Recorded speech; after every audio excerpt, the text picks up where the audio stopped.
o conservadorismo brasileiro precisa voltar a ter a força da sinceridade, ter a força de dizer assim, olha, eu não me importo, porque a impressão que me deu foi o seguinte, olhando em retrospecto, né, e é muito fácil fazer análise em retrospecto, lógico, né, na época não era tão simples fazer isso, né, acho que só o professor Olavo de Carvalho acertou nessa questão, né, mas olhando em retrospecto, o conservadorismo brasileiro ainda não tinha a maturidade para ser situação, né, por mais que a gente tenha que comemorar, sim, a eleição do Bolsonaro, ela trouxe consequências que impactaram muito na psique do conservador. Então, nós éramos oposição, né? O tempo todo nós éramos oposição, desde o governo Dilma, né? Quando começou a surgir essa oposição mais organizada, quer dizer, né? Então, nós éramos oposição.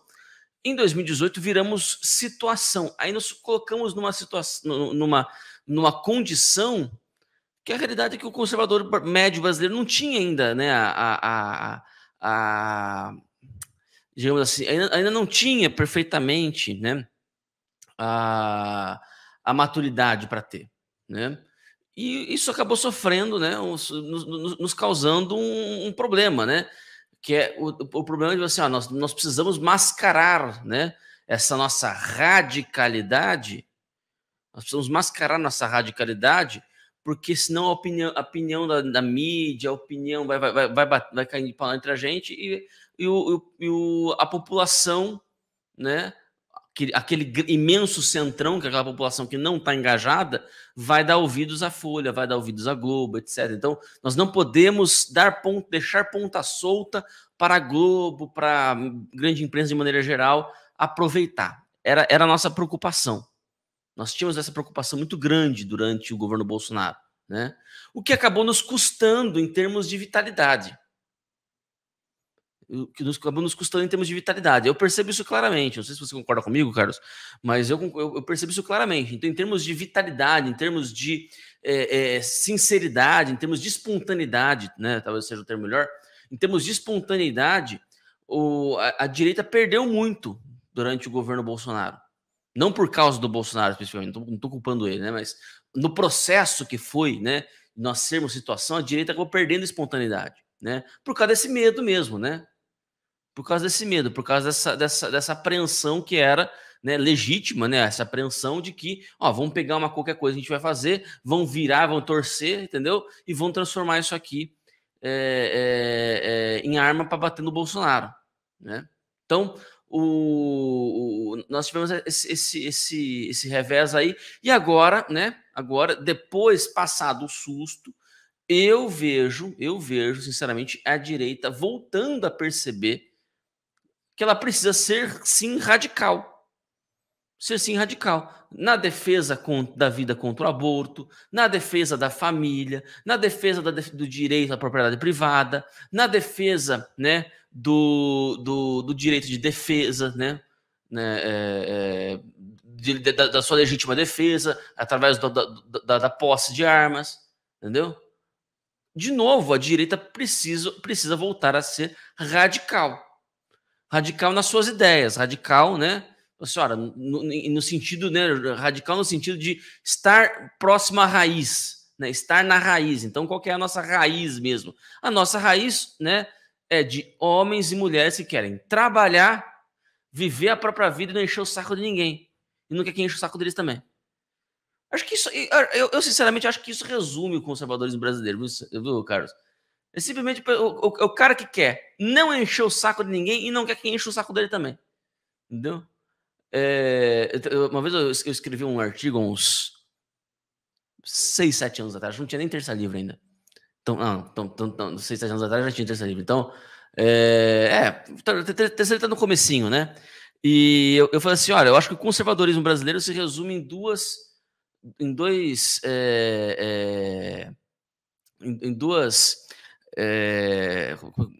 ditados populares, né? De boa intenção o inferno tá cheio e muito ajuda quem não atrapalha. Então, basicamente é isso, né? De boa intenção o inferno tá cheio e muito ajuda quem não atrapalha. Se você, entendeu? Se você percebe essas duas coisas como verdadeiras na maior parte das coisas, dos elementos da vida, você está um passo largo em direção a ser conservador. A Everise botou assim: o Salles é um exemplo disso, Ítalo. De cara que de cara que não tem medo de ser radical, talvez, né? Foi isso que eu concordo com você, né? O Roberto diz assim: eu não chamaria isso de radical, e sim de autêntica. Acho que são duas questões que não são mutuamente excludentes, né? Você pode ser radical e autêntico, né? Eu acho que ser autêntico é um dos elementos de ser radical, né? Não sei, enfim, tô aqui divagando já. Mas eu concordo com essa questão, Carlos, que você colocou, né? Essa importância que acho que o Milei, né? Ele serve como aviso, né? Assim, como aviso. Não adianta ficar adorando a pílula, você não vai longe com isso. O Bolsonaro já foi assim, o Trump já foi assim, e o Milei agora é assim também, entendeu? O Milei agora é assim, não adianta ficar adorando a pílula. Agora, eu tenho receio, sinceramente, Carlos, porque é o seguinte, o Milei, ele não conseguiu fazer uma boa quantidade de gente no Congresso, né? Eu tenho receio de que o Milei acabe também tendo que dourar a pílula, ou enfim, né? Então, mas, enfim, isso aí é só discussão para o futuro. Agora, Carlos, fica a questão aqui sobre o futuro da Argentina em relação à sua parceria no Brasil, em relação à questão econômica, né? A Argentina, como você bem colocou, né, chegou a ter 60% da população entre pobres e miseráveis, né? Foi um negócio assim. A Argentina está virando a nova Venezuela da América do Sul, né? E agora você tem um cara que se apresenta aí com uma proposta de privatizar o que seria o equivalente à Petrobras de lá e o equivalente à EBC de lá, né?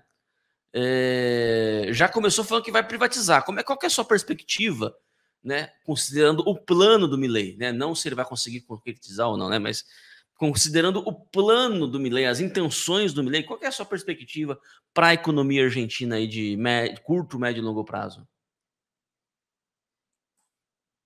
Olha, inicialmente, eu diria o seguinte, com relação à nossa direita, né, o conservadorismo, se a gente assumir exatamente essa condição que nos guindou o poder, ou representado, ou como representante, a gente precisa, vamos dizer assim, rever as ações, né, daqueles que nos representam.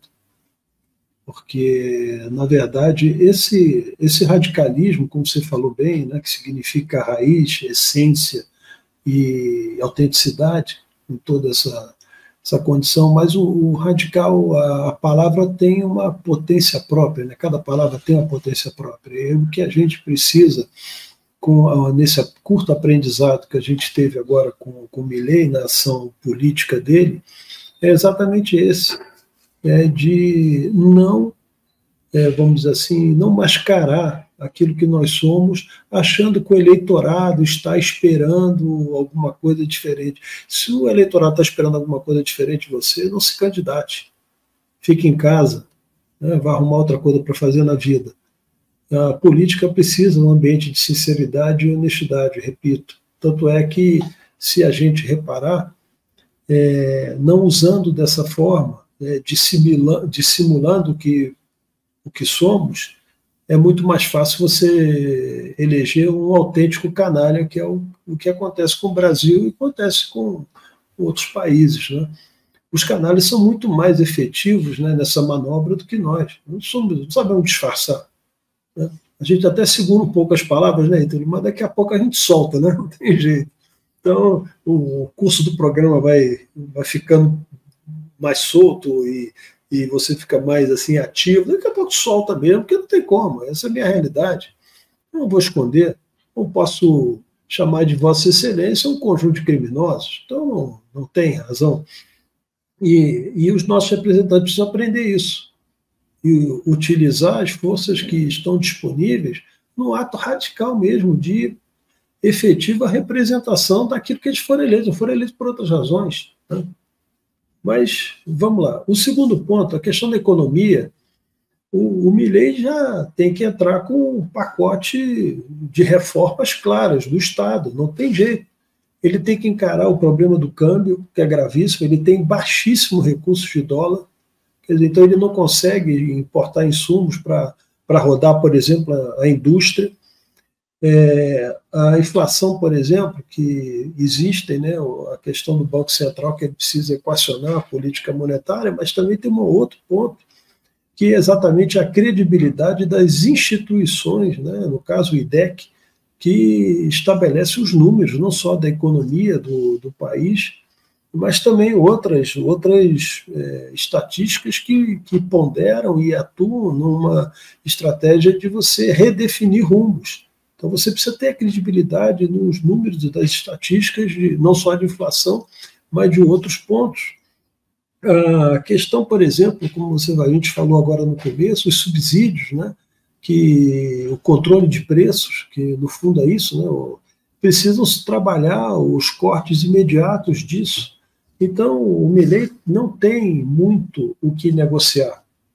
E eu diria também, Ítalo, que o próprio conjunto, né, o Congresso da Argentina, a Câmara e Senado da Argentina, também não tem muito o que, vamos dizer assim, rejeitar ou dificultar a força das mudanças, porque, na verdade, isso vai atrasar ainda mais o processo de recuperação, e acho que o Milei tem que mandar tudo para lá e colocar na responsabilidade dos parlamentares. Agora, não é simplesmente mandar um pacote de medidas, é explicar os pacotes de medidas e explicar também quais são as consequências de uma não aprovação. Ele tem hoje, né, dos votantes, 56%. Ele vai tomar posse daqui a uns 20 dias, mais ou menos, né, no dia 10 de dezembro, então ele já tem que entrar com as medidas. E se pudesse até entrar com medidas antecipadas, né, nessa transição de governo, seria ótimo que se faça, porque tem que aproveitar essa popularidade e ele tem que fazer, vamos dizer assim, uma identificação clara daquilo que ele efetivamente se comprometeu na campanha e aquilo que ele vai colocar para o parlamento analisar. Ele não tem que se preocupar se tem maioria, se tem minoria, não tem que discutir isso. Ele tem que mandar a matéria e jogar a pressão sobre o ambiente parlamentar. E pronto. Não adianta você fazer qualquer tipo de concessão. Nós aqui sabemos como funciona isso, né? Uma coisa é a eleição, outra coisa é a gestão política do país. Foi o que mal fez certos grupos, né, nossos na eleição passada, né? Então, não tem como a gente começar a, por exemplo, negociar com o Rodrigo Maia as reformas do país. Olha o erro, né? Ah, não, mas isso aí é questão política, de contingências da época, ou sei lá o que. Não tem conversa, né? Não tem conversa, não podia ter aceitado isso. Então, travou todo um processo de reforma do país. Conseguimos fazer algumas reformas? Conseguimos. Mas as pautas principais nós não conseguimos levar adiante. E aquelas que nós levamos adiante, elas foram até, de certa forma, despotencializadas. Então, a mesma coisa. E com relação, por exemplo, às ações jurídicas do país, né? Eu estou tomando uma medida que é minha, exclusivamente minha, está na Constituição, meu poder, e um ministro do Supremo vai e faz uma intervenção. Qual é a medida que eu tinha que tomar? É de conciliação? Não. Eu tinha simplesmente o seguinte: eu não vou cumprir porque eu estou dentro das linhas que o povo me garantia, a Constituição, né, que foi definida nesse país, que me dá autonomia para, por exemplo, indicar o diretor da Polícia Federal. Então, eu não vou dividir isso com um membro do Judiciário, mesmo que seja do Supremo. É decisão minha, pessoal. Ele responde dizendo: olha, isso é atribuição específica minha, dentro de tais e quais, né, regramentos jurídicos que estão aqui estabelecidos na Constituição, e não tem fundamento a sua manifestação. Saudações cordiais. Não. Aí você vai negociar. Ah, não, já que ele reclamou, vou botar outro. Entendeu? Então, não existe. A questão é muito clara. O Milei precisa lá na Argentina acompanhar aquilo que ele mesmo disse em termos de programa e colocar isso diretamente para que a deliberação no ambiente parlamentar ocorra e ele faça a pressão adequada para o voto, que é a pressão popular. E aproveitar que no primeiro momento que ele vive essa, como eu costumo dizer aqui entre nós, né, uma lua de mel com poder logo no começo, né, do mandato. Então, aproveitar isso e mandar as reformas fortes que precisam ser feitas. Porque se for no estilo PSDB-Macri, né, não vai acontecer absolutamente nada. O PSDB teve essa oportunidade lá no começo do governo do Fernando Henrique, né, quando fez o Plano Real, quando debelou a inflação, quando estabeleceu os pilares macroeconômicos, né, da economia, a questão do câmbio, a questão de subsídios, preços, etc., não havendo controle e tal.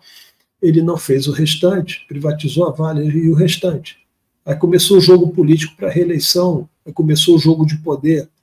Aí, a partir daí, o que aconteceu? Simplesmente o país perdeu uma imensa oportunidade de se modernizar, a sua estrutura burocrática crescer, crescer no sentido da eficácia, não no sentido do tamanho, né, de estrutura de Estado, mas sim ter porte e condições de sustentar as necessidades do país, em termos de segurança, educação, saúde, etc. Mas ele não simplificou em outras áreas, excessivas regulamentações, criação dessas agências reguladoras, quer dizer, enfim, burocratizou o país de uma tal forma que não há condição de crescimento.